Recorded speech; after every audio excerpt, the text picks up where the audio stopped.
Oke, bismillahirrahmanirrahim. Assalamualaikum warahmatullahi wabarakatuh. Perkenalkan, nama saya Rizky Aditya Surya Pratama atau disingkat SP, SSIMT. Lalu pada pertemuan ke-6 mata kuliah Praktikum Biokimia atau disingkat PBio ini, saya akan menjelaskan sedikit mengenai teori ekstraksi kasein. Jadi sebelum minggu depan saya menjelaskan praktikumnya, di minggu ini saya akan menjelaskan dulu teorinya untuk ekstraksi kasein ini. Lalu sebelum saya mulai menjelaskan, karena ini saya dapat jurnalnya dari yang bahasa Inggris, maka saya tidak akan menerjemahkannya ke bahasa Indonesia untuk menghindari mistranslasi, tapi akan tetap saya jelaskan juga artinya kata per kata ya. Jadi supaya kebayang juga dan sekalian latihan untuk belajar membaca jurnal berbahasa Inggris. Oke, kita mulai saja. Yang pertama adalah milk protein atau protein susu. Jadi ya, karena kasein berasal dari susu, saya akan menjelaskan dulu mengenai milk protein ini, di mana proteins are an extremely important class of naturally occurring compounds that are essential to all life processes.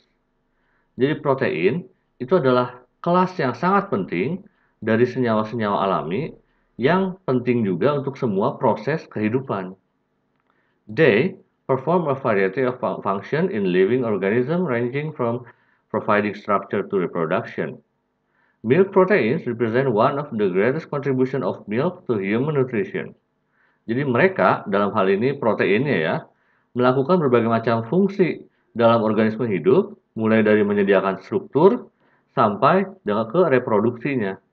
Protein susu itu merupakan salah satu kontribusi terbesar dari susu terhadap nutrisi manusia.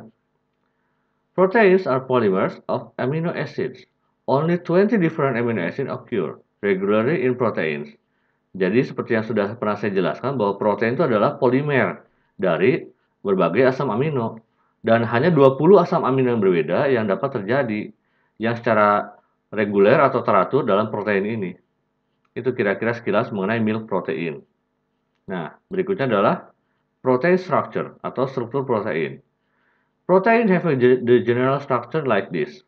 Jadi struktur protein adalah sebagai berikut, di mana ada gugus aminanya NH ini, ada gugus hidroksilnya, karboksilnya, lalu ada mengikat satu atom H dan gugus R terutama. R ini mewakili, jadi R represent the organic radical. Each amino acid has a different radical and this affect the properties of the acid.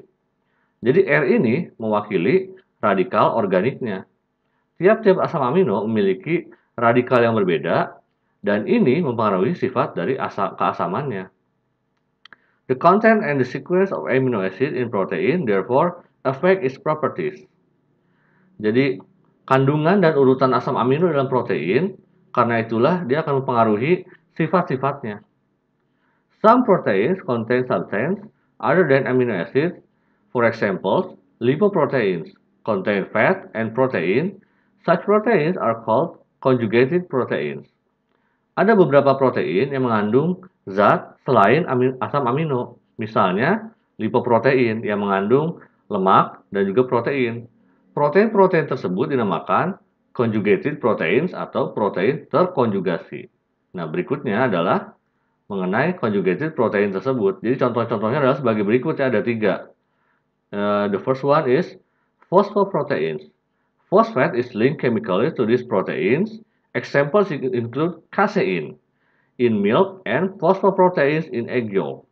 Jadi fosfoprotein ini di mana fosfat terikat atau terkait secara kimiawi ke dalam protein ini. Contohnya yaitu adalah kasein dalam susu dan juga fosfoprotein dalam kuning telur. Yang kedua, lipoproteins. This combination of lipid and protein are excellent emulsifying agents. Lipoproteins are found in milk and egg yolk. Jadi lipoprotein itu merupakan kombinasi lipid dan protein dan merupakan agen pengemulsi yang baik. Lipoprotein biasa ditemukan dalam susu dan juga kuning telur. Yang ketiga adalah chromoproteins. These are proteins with a colored prosthetic group and include hemoglobin and myoglobin. Jadi chromoprotein ini adalah protein dengan kelompok prostetik yang berwarna ya. dan termasuk ke dalamnya adalah contohnya adalah hemoglobin dan myoglobin ini. Oke, jadi untuk protein terkonjugasi ada 3, yaitu fosfoprotein, lipoprotein, dan kromoprotein. Oke, kasein itu termasuk ke dalam fosfoprotein. Berikutnya, next. Ya, saya akan menjelaskan mengenai kasein itu sendiri. Casein was first separated from milk in 1830 by adding acid to milk, thus establishing its existence as a distinct protein. In 1895, the whey proteins were separated into globulin and albumin fractions. Jadi, kasein sejarahnya itu pertama kali dipisahkan dari susu pada tahun 1830 dengan cara menambahkan asam pada susunya tersebut. Sehingga dia akan membentuk protein, keberadaan sebagai protein yang berbeda. Lalu pada tahun 1895, protein whey itu dipisahkan menjadi fraksi globulin dan juga fraksi albumin.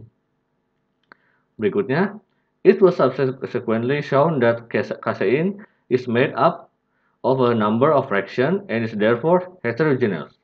The whey proteins are also made up of a number of distinct proteins. Berikutnya ditunjukkan bahwa kasein itu terdiri dari sejumlah fraksi dan sehingga bersifat heterogen. Protein whey itu juga terdiri dari sejumlah protein yang berbeda-beda. Oke, jadi dalam strukturnya atau ini adalah fraksi protein pada susu ya.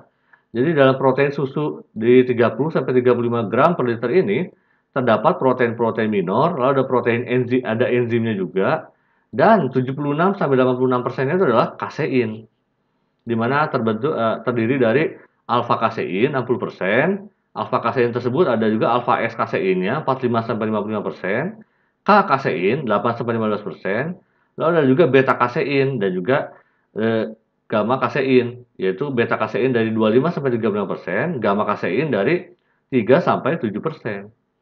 Sisanya adalah whey protein, yaitu 14-24%, beta lactoglobulin 7-12%, alpha lactalbumin 2-5%, immunoglobulins 1,3-2,7%, blood serum albumin 0,7-1,3%, dan terakhir protease pepton itu 2-6%.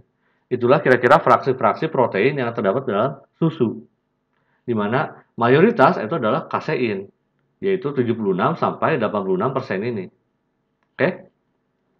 Berikutnya saya akan langsung masuk ke proses yang terpenting, yaitu casein extraction atau ekstraksi kasein. Ini karena panjang saya bagi menjadi 2 slide ya. Yang pertama, casein is easily separated from milk either by acid precipitation or by adding rennin. In cheese making, most of the casein is recovered with the milk fat. Casein can also be recovered from skim milk as a separate product. Jadi, kasein ini sangat mudah dipisahkan dari susu, baik dengan pengendapan dengan penambahan asam ataupun dengan penambahan renin. Lalu dalam pembuatan keju sendiri, sebagian besar kasein itu diperoleh lagi dari lemak susu ini.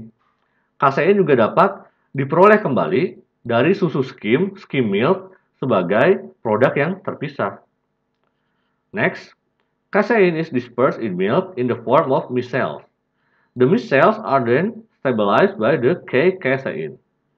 Kasein itu akan disperse dalam susu dalam bentuk micelle, yang kemudian micelle ini akan distabilisasikan oleh K-casein ini. Next, caseins are hydrophobic, but K-casein contains a hydrophilic portion known as glycomacropeptide, and it is this that stabilizes the micelles. The structure of the micelle is not fully understood. Jadi, sifat kasein secara umum adalah hydrophobic, benci air. Tapi, K-kasein itu mengandung porsinya yang hidrofilik atau suka terhadap air, yang dinamakan glycomakropeptida. Dan inilah yang menstabilkan micelle-micellenya. Strukturnya sendiri, untuk micellenya ini belum terlalu dipahami ya, belum terlalu dimengerti gitu.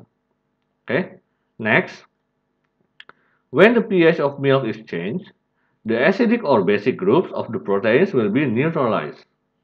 Ketika pH susu itu berubah, gugus asam atau gugus basa dari protein akan dinetralkan.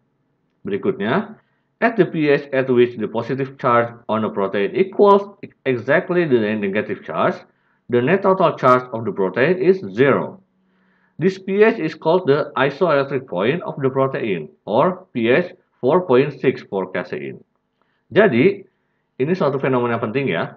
Pada pH di mana muatan positif pada protein itu nilainya sama persis dengan muatan negatifnya, muatan total dari protein yang bersihnya itu adalah 0. pH ini dinamakan titik isoelektrik protein, di mana untuk kasein nilainya adalah pH 4,6. Okay, next. If an acid is added to milk, or if acid-producing bacteria are allowed to grow in milk, the pH falls. As the pH falls, the charge on casein falls and it precipitates. Hence, milk curdles as it stirs, or the casein precipitates more completely at low pH. Jadi ini juga kondisinya, jika asam ditambahkan pada susu, maka atau jika bakteri penghasil asam ini dibiarkan tumbuh di dalam suhu, pH-nya akan turun, falls. Pada saat pH-nya turun ini, maka muatan kasein juga akan ikut turun dan akan mengendap. Sehingga susu akan mengental pada saat kondisi asam. Atau kasein akan mengendap pada saat pH-nya itu rendah, low pH. Oke, itulah pada saat itulah kasein bisa kita ekstraksi. Oke. Nah, berikutnya saya akan menjelaskan mengenai protein whey atau whey protein. After the fat and casein have been removed from milk, one is left with whey, which contains the soluble milk salt, milk sugar, and the remainder of the milk proteins. Jadi, setelah kita singkirkan atau pisahkan lemak dan kasein ini dari susu, yang tersisa adalah protein whey, yang mungkin sering dengar juga, terutama ini untuk susu penambah otot ya, yang digunakan dikonsumsi oleh binaragawan, yang mengandung garam susu larut, lalu ada gula susu, dan juga sisa-sisa dari protein susu. Itu kira-kira kandungan whey protein ini. Like the protein in eggs, whey proteins can be coagulated by heat. When coagulated, they can be covered with caseins in the manufacture of acid-type cheeses. Jadi sama seperti protein dalam telur, protein whey itu dapat digumpalkan atau terkoagulasi oleh panas. Ketika tergumpal, mereka atau protein dalam telur ini dapat diperoleh kembali, recovered, dengan kasein dalam pembuatan keju, terutama yang pH-nya tipe asam gitu. Okay. The whey proteins are made up of a number of distinct proteins, the most important of which are B-lactoglobulin and lactoglobulin. B-lactoglobulin accounts for about 50% of the whey proteins and has a high content of essential amino acids. Jadi protein-proteinnya dari whey ini itu terdiri dari jumlah protein yang berbeda. Yang paling penting utamanya adalah B-lactoglobulin ini dan juga lactoglobulin yang biasa. Di mana B-lactoglobulin itu menyumbang sekitar 50% dari protein whey dan juga memiliki kandungan asam amino esensial yang tinggi. Okay? It forms a complex with K-casein when milk is heated to over than 75 degrees Celsius. And this complex affects the functional properties of milk. Denaturation of B-lactoglobulin causes the cooked flavor of heated milk. Jadi ini juga fenomena apabila ini atau misalnya whey protein ini membentuk kompleks dengan K-casein, itu akan membentuk kompleks apabila susu dipanaskan melebihi 75 derajat Celcius. Dan kompleks ini akan mengaruhi sifat fungsional dari susu tersebut, di mana denaturasi dari B-lactoglobulin akan menyebabkan rasa matang dari susu yang dipanaskan tersebut. Itu kira-kira rasa susu hangat itu seperti itu dari denaturasi B-lactoglobulin. Oke, ini whey protein untuk sekilas info saja. Jadi mengenai apa sih yang tersisa dari susu setelah kita ambil kaseinnya dan juga lemaknya, yaitu adalah whey protein ini. Oke, itu kira-kira mungkin yang bisa saya jelaskan untuk ekstraksi kasein ini. Semoga dapat dimengerti. Terima kasih banyak sudah menonton sampai sini ya. Jangan lupa klik like, komen, dan juga subscribe channel saya ini. Wassalamualaikum warahmatullahi wabarakatuh.